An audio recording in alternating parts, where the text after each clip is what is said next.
Police সপ্তাহ উদযাপন উপলক্ষে মঙ্গলবার রাজধানীর অরুন্ধতী নগরে আয়োজিত হল কর্মসূচি। এতে যোগদান করেন মুখ্যমন্ত্রী ডাক্তার মানিক সাহা। বক্তব্য রাখতে গিয়ে 916 জন পুলিশ কনস্টেবল এবং 218 জন পুলিশ সাব ইন্সপেক্টর নিয়োগ প্রক্রিয়া শীঘ্রই শুরু হবে বলে জানিয়েছেন মুখ্যমন্ত্রী ডাক্তার মানিক সাহা। বক্তব্য রাখতে গিয়ে পুলিশকে স্মার্ট এবং নাগরিক বান্ধব হবার ওপর গুরুত্ব আরোপ করেছেন মুখ্যমন্ত্রী ডাক্তার মানিক সাহা। নরেন্দ্র মোদীজি রাজ্যের আইন ও শাসন ব্যবস্থা রক্ষায় আরক্ষী বাহিনীর যে আরও বেশি মডার্নাইজেশন করার যে পুলিশিং, যে স্মার্ট পুলিশিং উনি দেখার স্বপ্ন দেখেন এবং সেটা করার জন্য আমাদেরকেও নির্দেশ দিয়েছেন এবং একটা রোড ম্যাপও উনি আমাদের সামনে রেখেছেন। নাগরিক বান্ধব, আমরা যাতে পুলিশ বাহিনী যাতে নাগরিক বান্ধব হয় সেই বিষয়েও আমরা আমাদের তরফ থেকে তাদেরকে আমরা বলেছি। এবং এখানে একটা সুন্দর একটা শব্দ আমি সমস্ত থানাতে আমি বলেছি, এই কথাটা আপনারা লিখে রাখবেন যে স্মার্টের অর্থ হচ্ছে S for strict, sensitive and strategic, M for modern, mobile and meticulous, and A for alert, accountable and adaptable, and R for reliable, responsive and resilient, T for tech savvy অর্থাৎ মডার্নাইজেশন টেকনোলজি ব্যবহার করে, এবং T for train and transparent.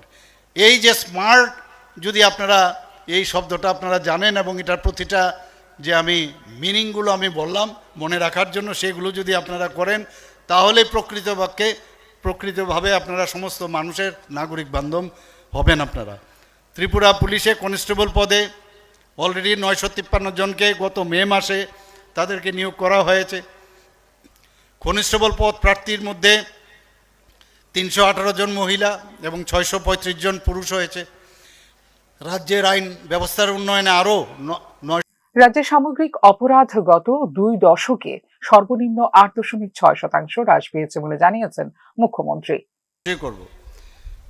আজকে রাজ্যে অপরাধ নিয়ন্ত্রণে, আইন শৃঙ্খলা রক্ষায় আপনারা সবাই নিরন্তর কাজ করছেন। সামগ্রিক যদি অপরাধের কথা আমরা বলি, গত 2 দশকের মধ্যে আজকে যেটা আমি বললাম সর্বনিম্ন 2024 সালের তুলনায় 2025 সালে অপরাধের হার 8.30% হ্রাস পেয়েছে। 2024 সালে মামলার সংখ্যা ছিল 4033টি, যেখানে 2025 সালে মামলার সংখ্যা কমে গিয়ে 3698টি হয়েছে। সম্পত্তি বিষয়ক অপরাধের ক্ষেত্রে ত্রিপুরার 28টি রাজ্যের মধ্যে সর্বনিম্ন স্থানে রয়েছে। 2024 সালের তুলনায় 2025 সালে এই সংক্রান্ত অপরাধ 16% হ্রাস করেছে। এনসিআরবি যে তথ্য, সেই তথ্য অনুসারে অপরাধের ক্ষেত্রে প্রতি 1 লক্ষ জনসংখ্যায় জাতীয় গড় মামলা যেখানে 63.1, সেখানে রাজ্যের গড় মামলা মাত্র 10.9%। ক্রাইম এগেনস্ট বডি, সেখানে 28টি রাজ্যের মধ্যে সর্বনিম্ন দিক থেকে ত্রিপুরা 8ম স্থানে রয়েছে। এই অপরাধের ক্ষেত্রে প্রতি লক্ষ জনসংখ্যায় জাতীয় গড় মামলা যেখানে 85.2, সেখানে রাজ্যের গড় মামলা 48.4।